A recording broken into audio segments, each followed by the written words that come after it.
Eternal Nightmares is one of the top 5 most anticipated Sonic asymmetrical horror game coming out at the end of the year or early next year.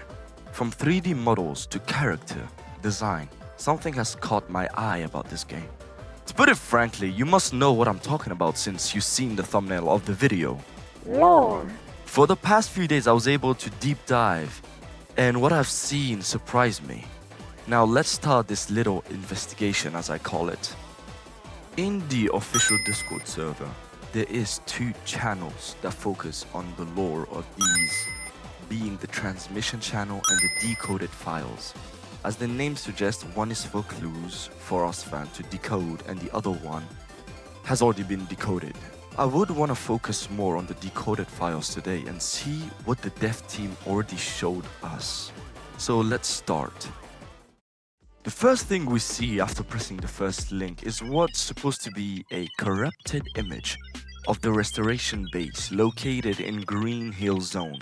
We don't know the exact location, but it also tells us that the population is stable. It is an interesting detail that may change in the nearby future.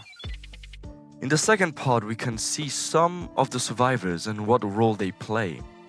For the Resistance, we have Sonic and Knuckles, their main role being to go on lookouts, fights, rescue mission, and stuff like that. Amy and Tails have more of a support role for the restoration, them being resources management, training civilians, and taking care of the gear used by the survivors in the base and on the field. This surprised me, but Vanilla the Rabbit is also alive in Eternal Nightmares. This character is mostly ignored or just killed to give Cream the Rabbit trauma. Miss Vanilla is mostly focused on logistics, something that suits her well. We also have Omega and Vector. Omega mainly focusing on running simulation and weaponry, and Vector is also the leader of the restoration.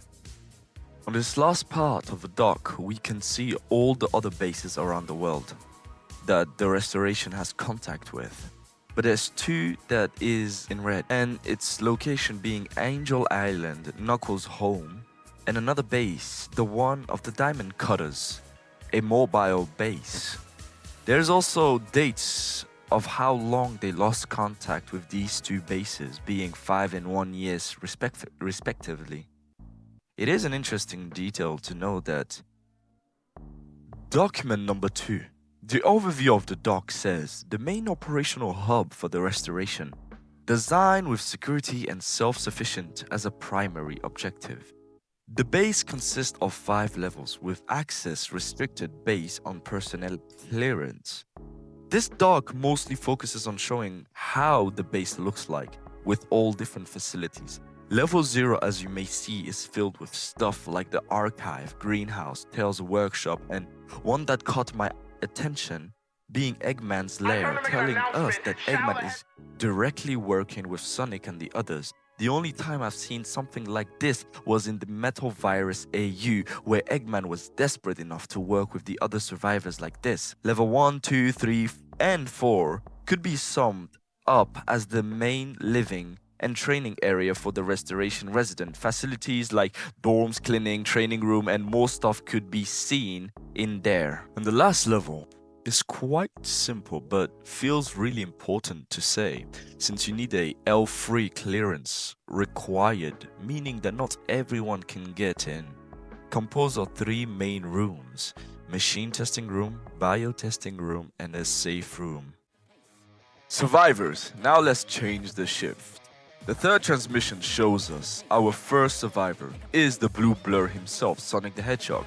It gives us details like age, species, and what type of clearance level they have, what type of role they have, or who they interact with. There's also extra information like, in this case, you can see that Sonic is 3.3 foot. W short king, I guess. Another survivor in our list is Tails Prower. Compared to Sonic, he's a preteen, and his role, head of technology affiliated with Dr. Ivo, since it would make sense that they would work together. Also interesting detail, Tails knows that he can't mess up because one mistake would cause the anomalies, aka EXCs, for our dear viewers to kill him. Maybe this is a reference to his skit that we haven't heard yet, but it would genuinely make sense. So I haven't really recorded any like outros or whatever, but just know that I'll be making multiple parts. For now, hopefully I'll be working on part 2 of the lore video and part 3. And after I'm finished with those, I will start working really hard on to decode the files myself, or even work with some of my viewers to decode. So yeah, thank you very much for watching the video. Go like and subscribe or whatever. Stay nonchalant. Goodbye.